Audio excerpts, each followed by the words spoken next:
Hello, hello. Arrivederci. Oh, I was just trying to teach Jamie Italian. It was not going well. But I understood. I said like 5 words. Yeah. You understood the numbers. Uh-huh. We'll take it. How are you, James? I'm good. That's I'm excited. Good. Me too. And a little hungry, but that's my default state. Yeah, it's pretty base level. Excited and a little hungry. It's like a puppy. Actually, that's pretty fair. Jamie has the biggest golden retriever energy of anyone you'll ever meet. Well, you're not the golden retriever. Yeah, we very aggressively established the other day that if it was going to be like a golden retriever black cat kind of friendship, I would not be the golden retriever. Yeah, Kate was like, am I the golden retriever? And I was like, no. No. Which is valid. But, And that's okay. it is okay. I'm fine with it. Yeah. I'm also excited, though, and a little hungry. But mostly excited because we're continuing our episode on Voodoo. Part 2.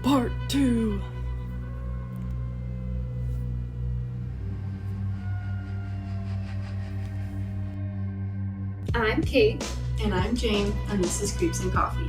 a show where we talk about the dark parts of the world around us Cryptids, conspiracies, things that go bump in the night.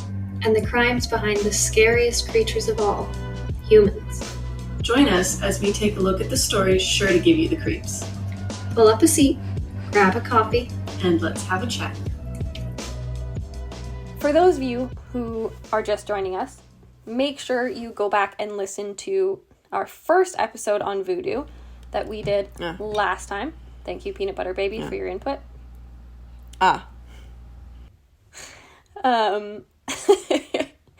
We spent our entire first episode covering the Loas of the Voodoo world. So for those of you who did not listen or need a little bit of a reminder, the Loas are the spirits. They're the intermediaries between the Bon Dieu, the Bondi, the one true God in Voodoo religion, and humanity. They are the ones that have the altars, the one that people pray to. So we went over a bunch of different Loas and their connections to the spirit world and to our world, how they're worshipped, what they do. And it was a really fun episode. We really enjoyed doing it. And it also meant... Can I also... Yes. I also want to catch you all up to speed in case you didn't remember, or you don't actually care and you don't want to listen to that episode, you want to just listen to this episode. That's fine too, I guess. It's less fine. It's so fine. But we'd appreciate it if you did. But voodoo, widely practiced in Central and South America. Voodoo is a religion about healing, and hoodoo is a folk magic non-religion, but they're still one and the same, but have different connotations. Go! Agreed. Yes, there was lots of explanations of things in the first part of this episode that I think will help with the second part. Because did we intend on having a 2-parter? No. Did we just have a lot of information about voodoo that we can't stop talking about? Yes. Yeah. And we are going to go over some more specific aspects of voodoo today, instead of just the Loas. And shocker, we're talking about American Horror Story too. Let's be real. What? It's going to come up. No. It came up last time, it'll come up this We time. never talk about American Horror Story. And if it wasn't going to come up, I just brought it up. I love American Horror Story Season 3 Coven. It was probably going to come up. We got to see the Coven house. It was sick. You guys should check it out. Oh my god, yeah. So good. But all of this to say, we're excited to continue this episode because we love this topic. We just got back from a trip to New Orleans, which only fueled the fire to want to cover this topic even more. Yeah. So today, more specifically, we're talking about the New Orleans voodoo traditions and practices. Let's jump right in. Okay, first things first. Let's talk voodoo temples. Jamie and I went to a voodoo temple. It was kind of cool. It wasn't the best of experiences, but it was interesting to see a real temple. The stuff inside was was very cool. It was interesting to see a real temple in practice as opposed to like the Voodoo Museum, and like we saw a lot of different altars that had been set up, but it was cool to see it in all of its glory. Yes. But it's interesting to think that when entering a voodoo temple, or any place of worship really, whether it's altars, like a house that has an altar, whether it's a temple itself, you may notice the sequin-covered art that catches your eye. The drapeau voodoo, or voodoo flags, are traditionally the work of practicing voodoo priests or priestesses and their followers, and they're displayed proudly in the sanctuaries where they practice. These flags are also often carried at the commencement of a ceremony. Each flag depicts the veve symbol, or an image of the loa to which it has been devoted. So each of the loas that we talked about, and we probably should have talked about this in the last episode too, but each of the loas has its own symbol. So whether it be crossroads, a heart, two serpents intertwined, each loa has a veve, which is how you know that something is dedicated to that specific loa. So yes, these flags can either depict the symbol or an image of the loa themselves. The flags themselves are made of shiny silk fabrics that are adorned with sewn-on sequins and beads. And a full-size voodoo flag typically contains between 18,000 and 20,000 sequins. Crazy. Which I think is sick. But it also speaks to the religion itself in being a dedicated religion. People are putting a lot of hard work and craft into honoring these loas and honoring the image of voodoo and the power that it holds. So these flags are a very lovely way of honoring those who came before us and those who have the power to take care of us. So I just thought it'd be fun to kind of start off with those. And the one that we saw at the Voodoo Museum was gorgeous. I can't even imagine how long it would take to make a voodoo flag. Too long. But it also, the voodoo flags kind of tie into the significance of art and creativity in African cultures as well. If you look at the masks, if you look at the musical instruments, if you look at the hand-woven baskets, the woven blankets, everything is tied into how we can give back and how we can use what the world has given us and go from there. So I think it's very special. So before we jump into some more significant aspects of the practice of what goes on in voodoo, I think it's important to talk about 4 different words. Okay. These words have become common vernacular in our worlds, but a lot of time I don't think we know what they truly mean. But you'll find their roots in, you guessed it, voodoo. So for example, the first word that I want to talk about is the word juju. So you might hear somebody say like, oh, your team lost again? You guys have some bad juju. It's something that we've kind of come to associate meaning like bad luck. Yeah. But that's not quite the genuine definition. So juju, J-U-J-U, has Yoruban roots and comes from the Hausa word meaning evil spirit or fetish. I also saw that. So I would also like to point out that in this case, fetish, as we know it, absolutely does not refer to kinks and fetishes. That's a whole different topic. That's a whole other conversation. A fetish in the voodoo world is a man-made object that's believed to have a loa living within it. So these objects, such as amulets, bones, skin, blood, hair, charms, they're used as part of a spell and can be made to either protect and receive good luck, which is known as mojo. So when someone says like, oh, boost your mojo. I got that mojo. Yeah, boost your mojo. It's a mojo booster. It's a good luck. Or they can harm or hex another through using these fetishes. So a juju is simply a tool that's used by a voodoo priest or priestess to help their practice. Now, what I also think is really important to point out is that hexes, so bad juju, I guess, are rarely used. I don't know, somewhere along the line, definitely from racist practices, voodoo became this scary thing where they're putting pins in dolls, and they're like making other people miserable. They're punishing people. They're like doing whatever. That's not the case. There are, as in any sort of magical practicing religion or culture, there obviously, I mean, not even just with magic, with anything, there are bad sides. There's always a rotten apple. Exactly. But voodoo focuses on mojo-oriented spells.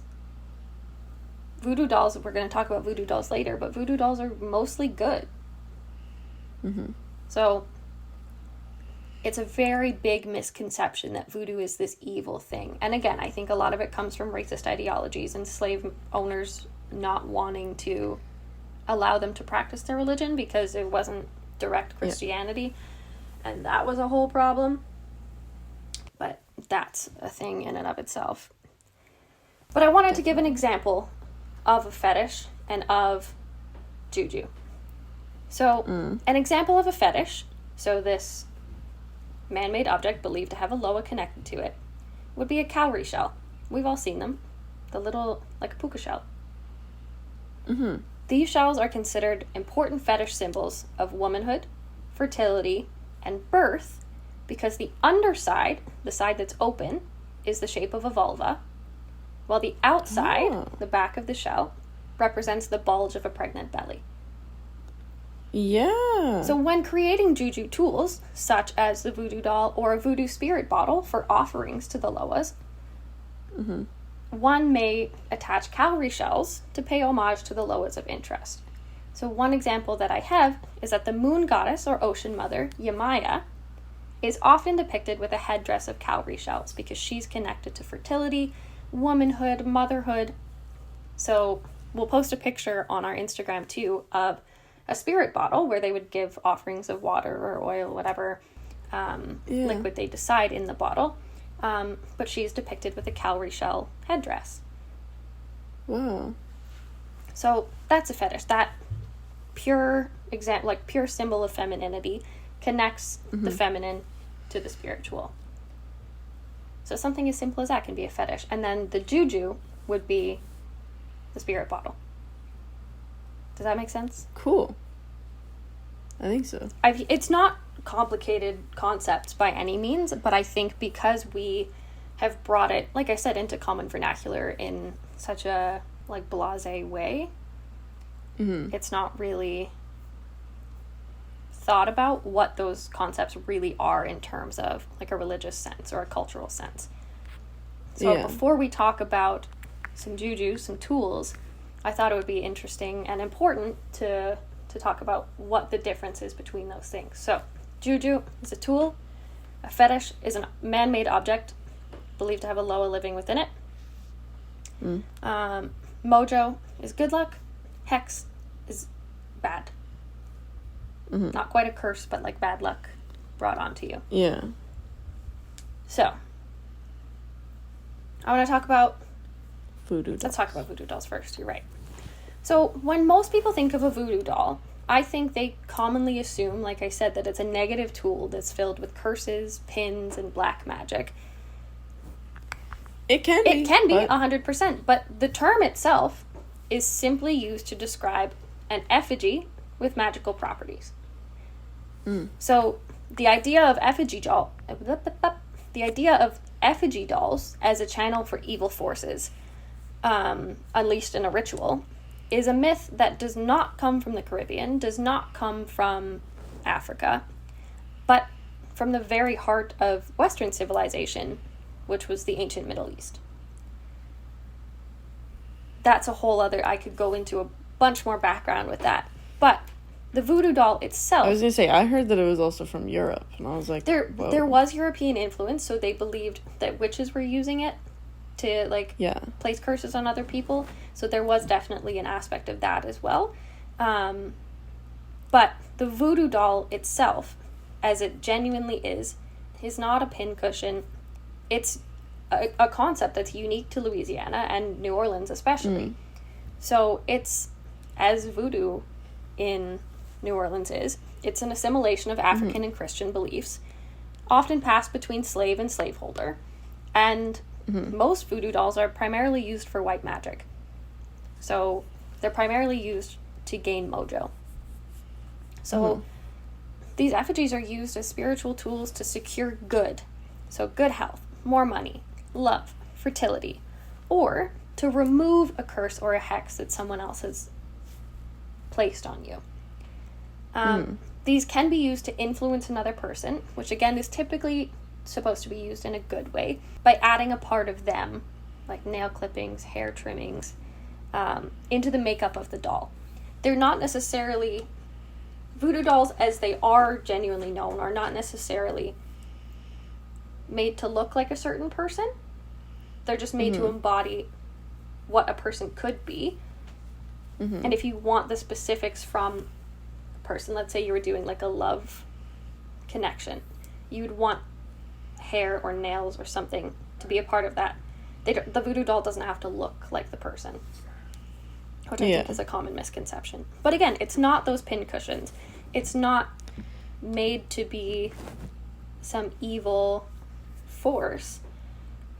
I mean, there were some cases where they did use pins, right? But it wasn't to curse people. The pin going into the doll was to break a curse. In more European ones, yes. Yeah. But not... Which is also cool, though, because they're not putting a curse on someone like it shows in movies where people are like, oh, my back is broken. Yes. It's like, no, they're breaking a curse. Exactly. Yeah, so it's not... Again, it's positive things. As with most things in voodoo, it's about protection and self-preservation and respect for yourself and the spirits in the world that are around you.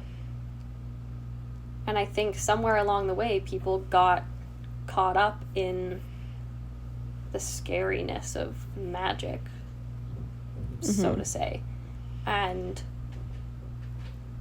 really worked hard to make voodoo not what it is. Which is very sad, because I think it's a fantastic religion. I think there's a lot of openness to it. And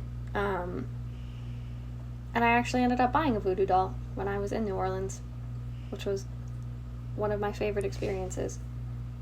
Me too, but mine was for my cat. Mine was for my boyfriend, which is not... They're very different.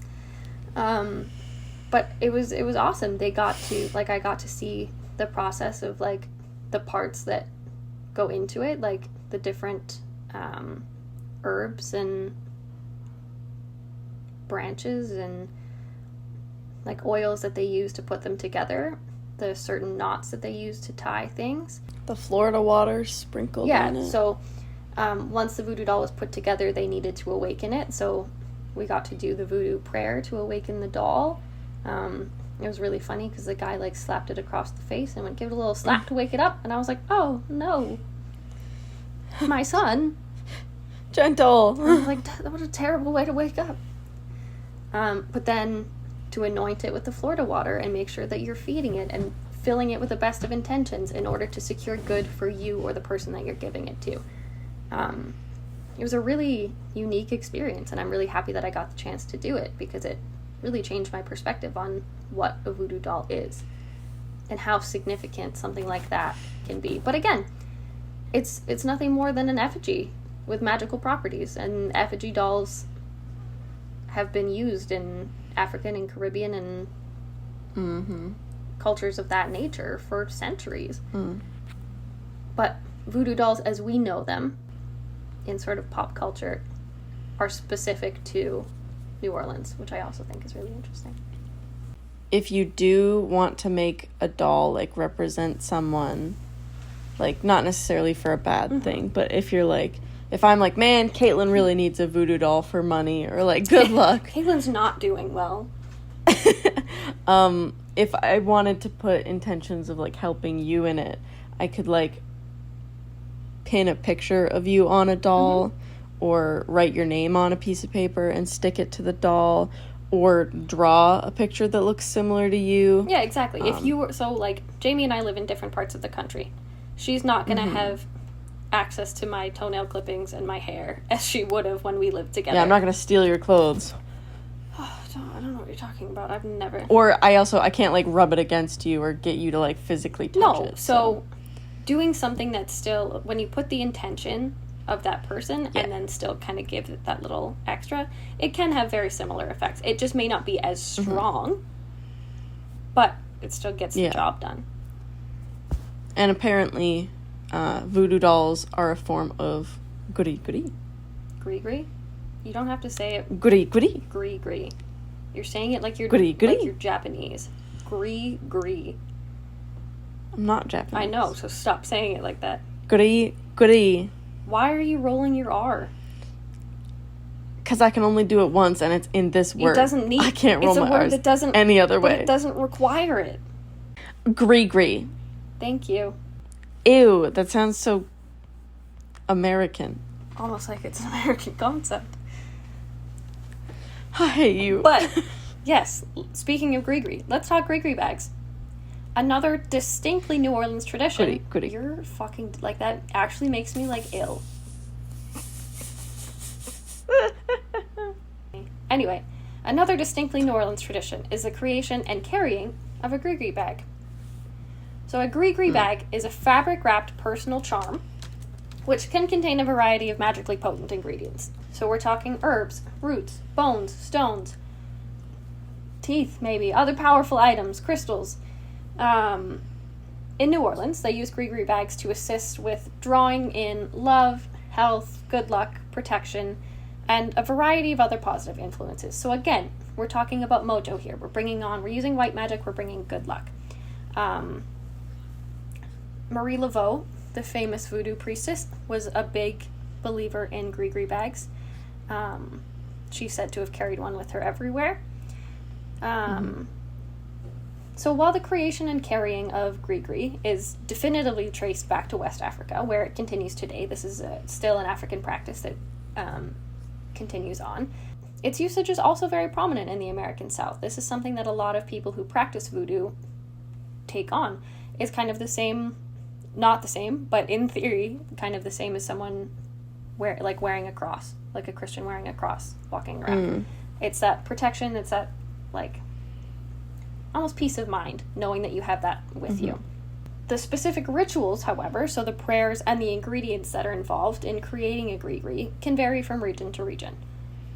And it depends on the priest or priestess and their personal take on things. A gris-gris bag should be carried or worn by its recipient. You can wear it, like tie it to your waist. You can wear it like around your neck. You can put it in your purse. You can put it in your pocket. As long as you have it on your person for you. Many say that a person should never open their bag or let others touch it. So the idea is that the powers will spill out if the bag is opened. It's exposed. You're no longer containing it. It's gone. Or that another person may put the wrong influence into the bag by touching a gris-gris that isn't their own. So you don't want someone with... messing with you. You don't want someone with bad vibes to touch your protection bag and then you're no longer protected. You don't want someone with bad health to touch your protection bag, your health bag, and then their health rubs off on you. So it's a very personal experience. That message is for you, that purpose is for you, and you need to be the one taking care of it. There are certainly claims of gris-gris being used as a tool to harm others. You think of people placing, like, hexes in a bag and, like, hiding it. A good example of that is, like, in Supernatural, when they have, like, hex bags. You'll see them looking all the time for, like, the little bags, and they're like, oh, we've been hexed, who could it be? Fucking Rowena, shocker. But I prefer to acknowledge the positive use that we were taught by the various voodoo practitioners we talked to in New Orleans. As with anything, there's a bad apple in every bunch, but for the most part, they're used positively. And final fun fact about gris-gris bags, according to a 1982 survey, gris-gris were one of the top 3 methods of contraception known to women in Senegal. Whoa. That's really cool. The others were abstinence and herbs. Well, I don't know if you mentioned this stuff already, so shut me up if you did. But apparently these gris-gris. Thank you. I don't like Disgusting. it. Bags. Sorry, that was harsh. They have to be filled with 3 to 13 items.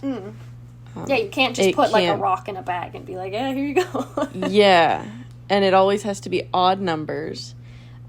It can include, fresh herbs, crystals, bones, hair, stones, beans, dust, specific stuff. You can anoint it with an oil, choose a specific color for the bag. You can also apparently enhance it by doing a hoodoo burn on an anointed candle of the same color, and you should wear it from 3 to 13 nights to get it to work properly. Yeah, it's not something you're going to carry around with you forever and ever. Yeah.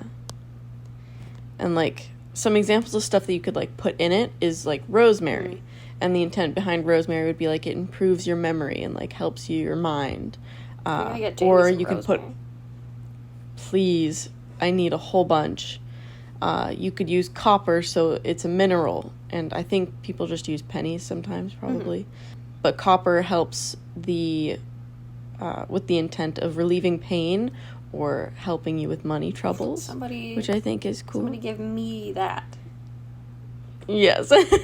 And then, I don't know if you said this either, but there are 4 types of main gris-gris bags. I don't think I did. I just kind of talked about love, health, good luck, and protection. Yeah, so the most popular one is love. Shocker. Which, everybody's lonely. Okay, this is a point of contention for me, because just in thinking about witch stuff too, if you have to use external influence to get someone to love you, that's not true love. Yeah, maybe it's not the right one. And you if you have to draw them into you against their will, I don't look at that as white magic. If you're using it for self-love and trying to find love and appreciation for the things around you, that's completely different. Okay. But I have a problem with who's been using these spells on you to make you fall for such genuine bad guys? Who's got the fucking hex on me that brought me to any of my ex-boyfriends? I don't know, man. Somebody poke a pin in my voodoo doll to break that one, because I think I did okay this time, but god damn. But yeah, the love gris-gris can be used to help people fall in love, stay in love. This one, I think you also have problems with. Come back, after a breakup, or to maintain being faithful in a relationship. Yeah. Fertility. This one also controversial. They have bags to make people break up with another person, and for sexual attraction. Yeah. I struggle with those. The uncrossing, so the protection one, it's used to prevent others from hexing you or to undo bad juju or bad gris-gris. You've got one, the third basic type is for good luck and money. In brackets here it says gamblers special. Ooh. Well, that's not great. No. Trips for the casino. But there's other ones like getting a raise, getting a better job, getting a job in general, winning in a sport, traveling, vacations. See, that I stuff. can accept. That one I like a lot. Like. And then the fourth popular one is power and domination. So, yeah, it helps with like business, legal matters, court cases, negotiations. That was one thing that Jamie and I saw a elections. lot at some of these stores that was wild to me, was like spell bags and like prayer stuff for winning court cases. Yeah. Which is wild. Also considering that Louisiana has one of, if not the most highest incarceration rates in the U.S., if not North America. I thought it was fascinating. You gotta do what you gotta do. That they're selling these spell bags to win a court case. Yeah. Anyway, I just thought that was funny. Not funny, haha. Bringing it back to art, though, essentially, actually. African art is really important in voodoo, hoodoo, and religion, and all of this stuff, because it was a form of communication originally between the different tribes. Mm-hmm. So the masks that were made helped with ceremonies to honor a particular loa, mm-hmm. as well as they could be made as an offering and stuff, which I thought was really cool. And they're so intricate.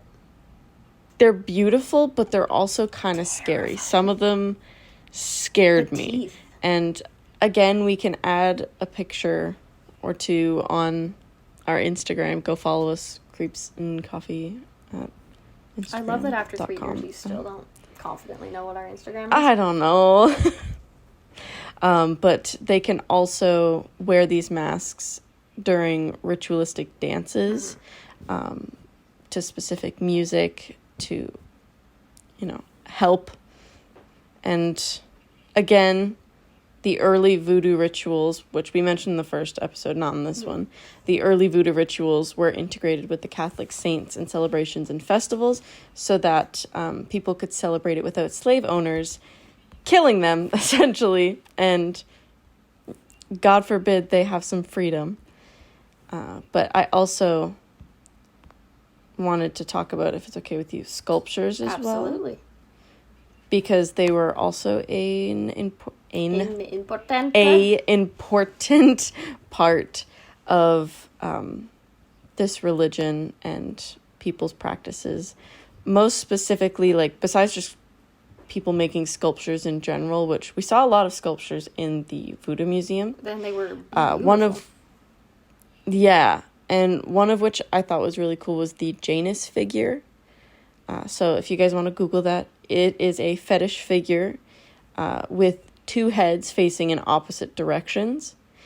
And this is similar to the ancient Roman myth, the Janus, the god of beginnings, gates, transitions, time, duality, doorways, passages, and endings. God, that was a mouthful. But he looks to the future and to the past.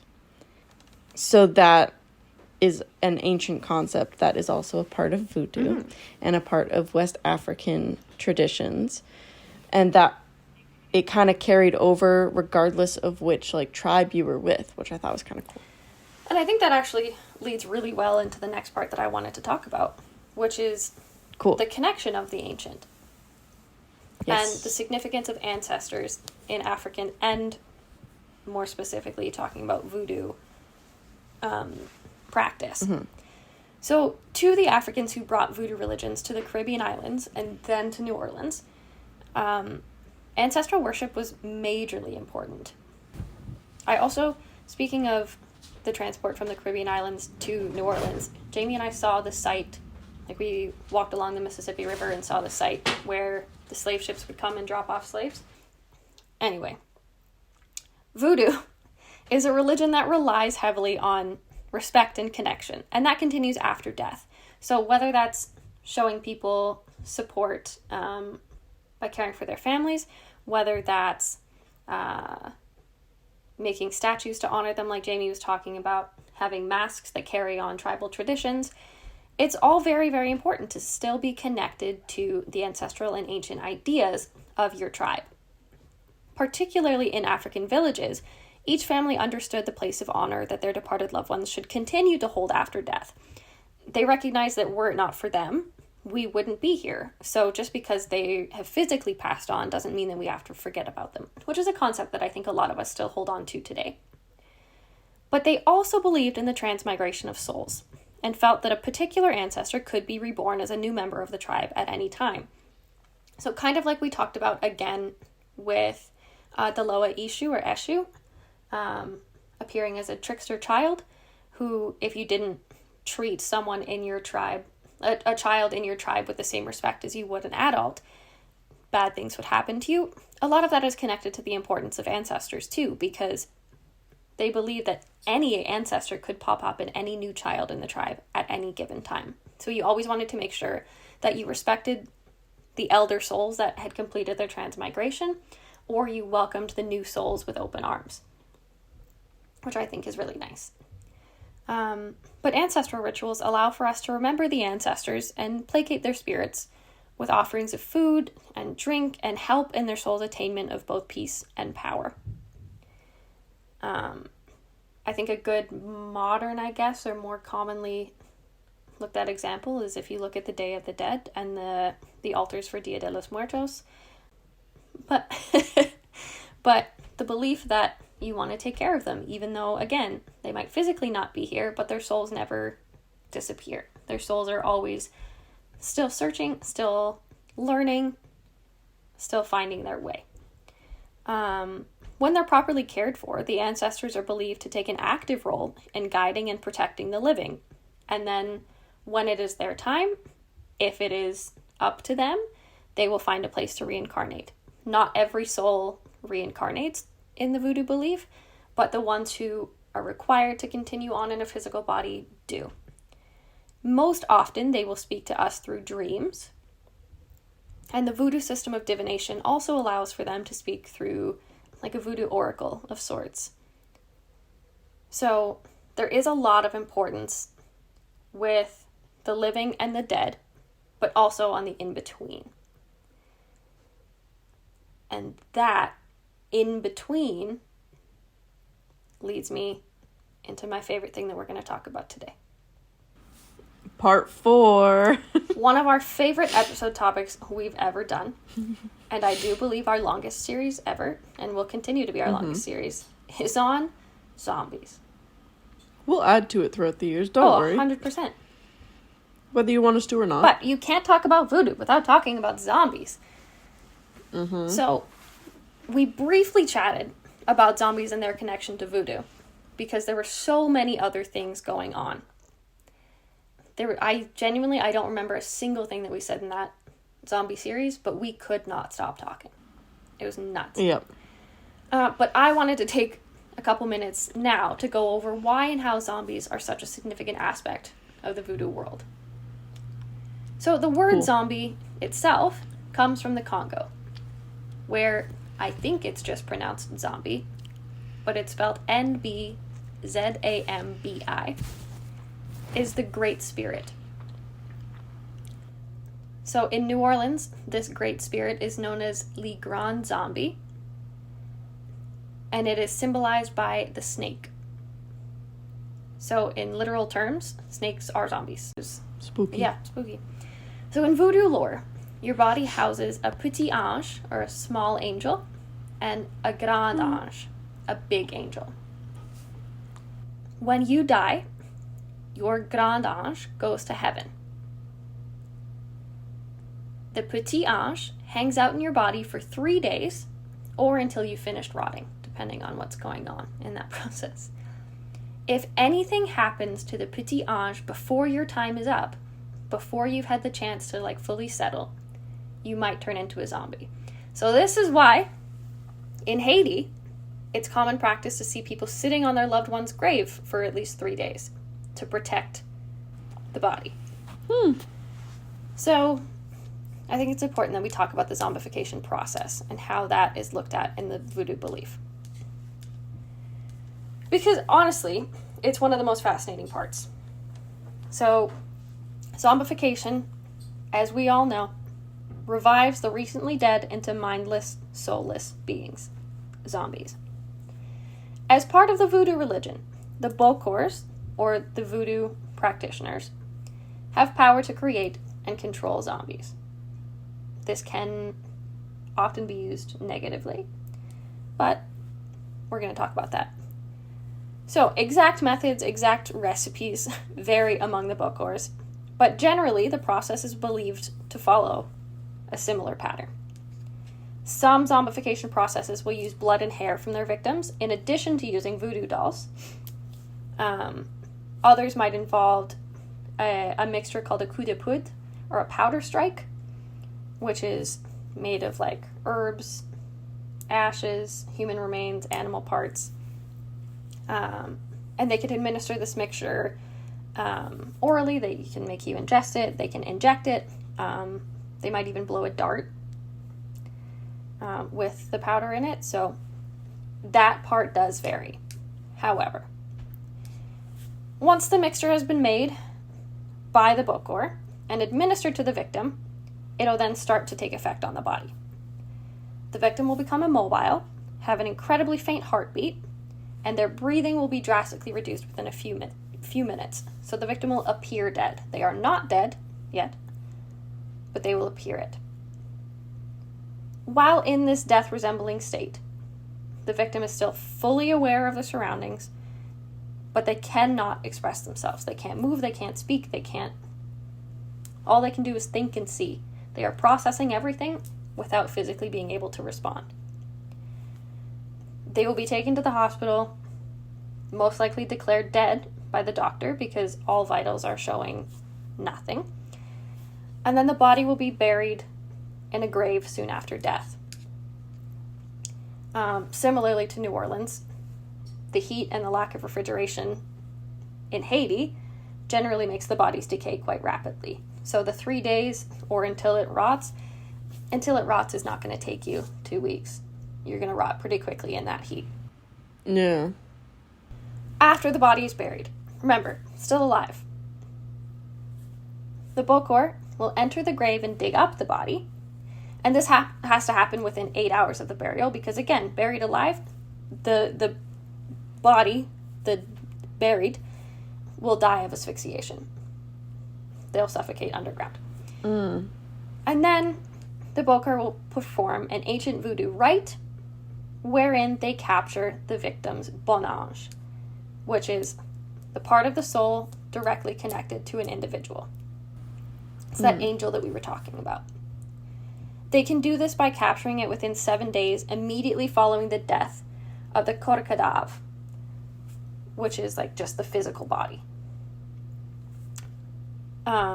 While the soul is basically the angel, is still hovering over the corpse.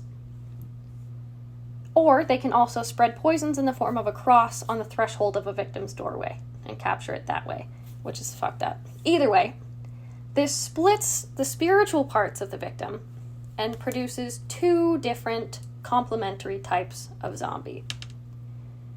So we've got the spirit zombie, which is the zombie of the bon ange alone, and the zombie cadavre, which is the zombie of the flesh, which is composed of basically the physical elements.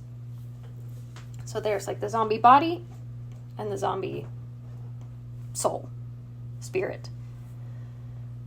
He traps the spirit zombie part of the soul in a small clay jar or some other box, container, whatever they have at hand. And they replace it with the loa that the bokor controls. So whatever loa connection that a bokor will have, whatever spiritual connection, they'll replace that. They will then hide this container in a secret place known only to the bokor, because that means that they have the power, they have the control. And they'll wrap it in a piece of the victim, I guess, the victim's clothing or like personal possession, necklace, blanket, whatever. After a day or 2, the bokor then administers a hallucinogenic mixture called the zombie's cucumber. Don't know why. Not sure I want to know Sounds why. familiar. But that revives the victim, and it's used to keep the zombie in a state of submissive confusion. Again, the zombie cannot speak, has no memory, and because the soul is now gone, it no longer resembles its past human personality. It is just the corps cadavre. As a result, this is now an easy-to-control being, and the bokor can use the zombie as a slave. Farm labor, construction work, that sort of thing. They are completely under the rule of the bokor that made them, and they work as slaves essentially until the Bokor dies. And then once they're released from their slave labor, the zombies can finally return to their home village or place of burial and genuinely die. It's believed that if you think someone is a zombie, you just have to feed them salt, and that will cure them. These zombies, You're not a zombie, I am then. not. We know that. We're safe. It's important to point out, too, these zombies are not like the brain eating. They're not like eating flesh. They're not craving anything. They're just mindless slaves. These zombies are not particularly dangerous by any means, but if they are fed salt, this will restore their senses. It doesn't bring their soul back, but it brings their senses back. And it will lead the zombies to go return to the Bokor that created them and attack them. And kind of gain their little bit of power back. So, I also think it's important to point out that in addition to these spiritual zombies, the ones created by messing with the petit ange, the bon ange, there's a third kind of zombie called chemical zombies.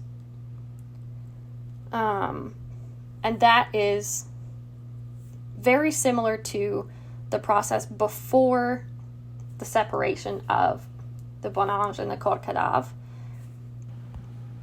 But these folks just stay. They aren't undead, but they probably wish they were. So you poison the person, again, with this poison that has a blowfish base, a pufferfish base. And for those of you who don't know, pufferfish have a toxin in them that is very, very poisonous to humans. It can be deadly. It's not always, but if it's ingested, it can do some serious damage. It's basically a nerve agent. They put it in the person's shoe because being pricked by this would have the result they wanted, whereas taking it orally, ingesting the pufferfish toxin, would make the person 1,000% dead. So now the body's cold, there's no breathing again, the person is considered dead and buried. And then instead of doing the whole separation, they just kind of mess with the chemical zombie. And it can cause hallucinations, amnesia, disorientation. So you're basically just poisoning someone for the fun of it and calling them a zombie. Also, this is the pufferfish one, Yes. right? Apparently, this is also referred to as the life after death ritual. Yes. Fun. It's important to point out that each legend in the zombie world, so every possible creation, Bokor, background, whatever, has numerous iterations with different details. So this is just the ones that we kind of learned about in New Orleans, ones that I kind of researched with the sources that I had. So it's definitely, it has its variations, but zombies in and of itself are believed to be created from voodoo, like Haitian voodoo, which is slightly different from New Orleans voodoo. Again, to point out. It is. But yeah, that's... Can I jump in Please then? do. So, speaking of, in Louisiana, there is a much milder form of this ritual. There's no poisons, no killing people, none of Way that. nicer. Instead, it is just a group of participants will dance with small coffins, and they dance until they're exhausted, and like they dance till they collapse. And this is to help channel the spirits of their ancestors. It almost reminds me of, I can't pronounce it, the tarantula dance in Italy. Ooh, I kept saying it's the tarantula dance. tarantula. It's not. That's how you say it. Tarantula. I think. Because that one, they were like they thought that they were, like, expelling bad spirits from them, so they would dance until they're exhausted, so. I completely forgot that was, I think, again, we talked so much. Everything's connected.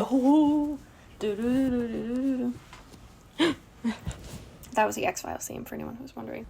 But that's, yeah. Do you have anything else you'd like to chat about? Well, a couple of things. Did you talk about a Jovi jar? So I guess I'm still talking about the Haitian zombies, per se. I don't know if it's Govi or Jovi, but it's Govi. A Jovi jar, but a voodoo priest or priestess typically is supposed to have one of these jars. And what did you call the lesser spirit? Yeah, that one.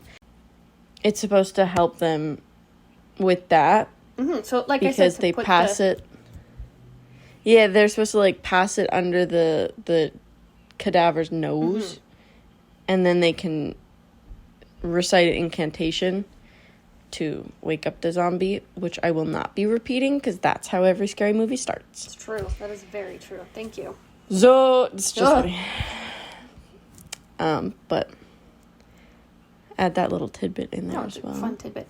What I think of when it comes to, I don't know why I'm reverting back to so many Disney movies these episodes, but what I think of is Coco. I guess that's probably a better one. What were you thinking? The Little Mermaid and Ursula's, like, thing of souls. I mean, yeah. Right? That makes sense. Thank you. I was like, hear me out here. I promise it's not. I hear you. It's like, I promise. Those scared me as a kid. Terrified me. It's poor unfortunate souls. In pain. Remember when the Jonas Brothers did a cover of that song? I didn't until right now. I did want to briefly mention a few things. I thought it would be cool to mention cemeteries, just as a whole. People who practice voodoo often will go to cemeteries to contact their ancestral spirits and do many different kinds of work. So I thought this was kind of cool because it's kind of different than, like, at least what we feel in Canada. So the coffins, bones, and skulls can be danced with during rituals.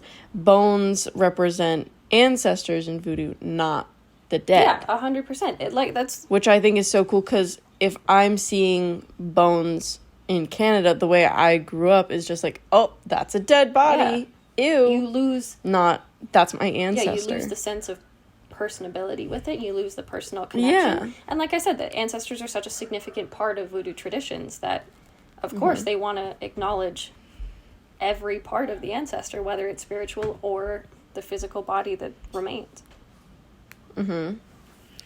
And practitioners can also contact their ancestors through a spirit known as gris. We've mentioned that in the first episode, I think. The popular ones are Gidi Bridget, Gidi Nimbo, and of course there's Baron Samdi. And they can leave French, offerings. French for Saturday. Slay. I think his day is Saturday. You can offer these spirits tobacco and rum, because that's where they dwell in the cemetery. Which, again, you can also offer me. I will do most things for tobacco and rum. Yeah. Yeah, you can. I also thought this was not super relevant, but it's hoodoo stuff. But I just think it's relevant because we're creeps and coffee. She's sitting up, folks. She's getting serious. I want to talk about how you can use coffee in hoodoo practices. Yeah, write this down, Kate. So coffee is supposed to help speed up results of things. It gives you energy and speed. So to bring in money quickly, supposedly you can sprinkle coffee mixed with patchouli, crush it in pyrite, and then add this to a cash register or wallet. Jamie, our two favorite things. Coffee and patchouli. I hate that we knew that. To improve a man's physical and sexual stamina, apparently he should carry coffee beans and high John root and any red flower in a red bag, which is like, that might even be a gris-gris bag, to be honest. It could be. To curse someone with insomnia, which somebody did to you. Yeah, I know exactly who it was. Or cure someone of sleeping too much, you can make a doll of them and then fill the head with coffee beans and garlic. And then coffee beans, if you add it to a sweet jar, apparently it can make relationships sweeten faster. Aww. See, that's the type of love magic that I'm okay with. You already are together. Yeah. You're already nice. You just want more good times with your partner? Of course. Just adds a little extra oomph. A little sprinkle of coffee. Another thing, not super related, but I still wanted to briefly mention, are the Asante fertility dolls. Yes. Yes. You know them? I too. The, I don't know if I pronounce Asante tribe, was in the central and south Ghana, are well known for their fertility dolls.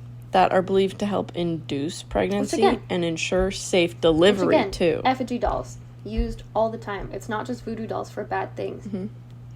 A fertility doll is the exact same thing as an effigy doll. And the structure, apparently, of the doll is very similar to the one in ancient Egypt, the symbol of life. The, I don't know how to say it, Ankin? A-N-K-H? Ankh. The Ankh. According to legends, a woman named Akua was not able to bear children. So she sought the help of a village priest, and that priest told her to carve a small wooden doll and treat it like it is her child. And she got made fun of for it, but then she became pregnant. And this became a customary practice for women who wish to become pregnant. They will dress it, pretend to take care of it, nurse it, put it to bed. It's just treated like a real child, and then typically they can have children. One of the earliest representation of baby dolls. Which I think is really cute. And beautiful. Beautiful. It's the miracle of And life. the last thing, so glorious. Yeah. The last thing I wanted to finish up with, I really don't know how to pronounce, but, what are they called? So there are some hoodoo practitioners who use all natural remedies to cure illnesses. They are also known as Tratuis, Traiteuese.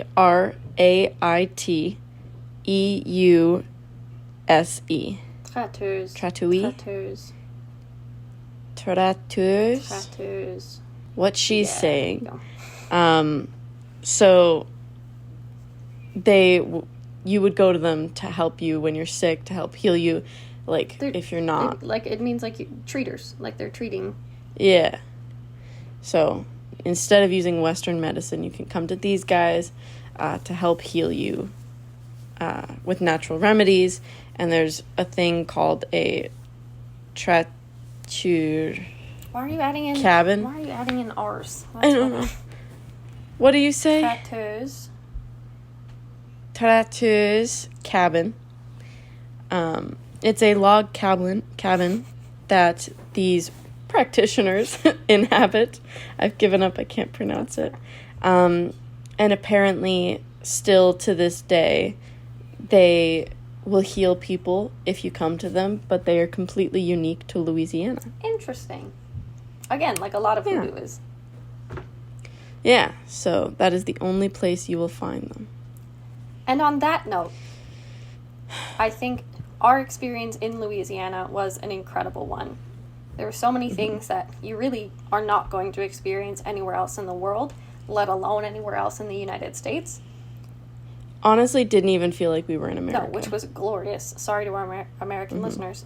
But hopefully we have some listeners from New Orleans now, because we posted Creeps and Coffee stickers everywhere, all over the French if you Quarter. see our stickers, let us know if you listen now because of those stickers. See them, scan them.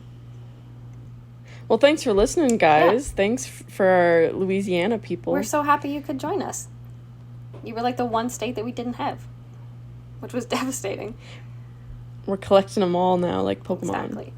But like we were saying, it's a very unique place, and I think it really captivated me. I'm sure I speak for Jamie as well.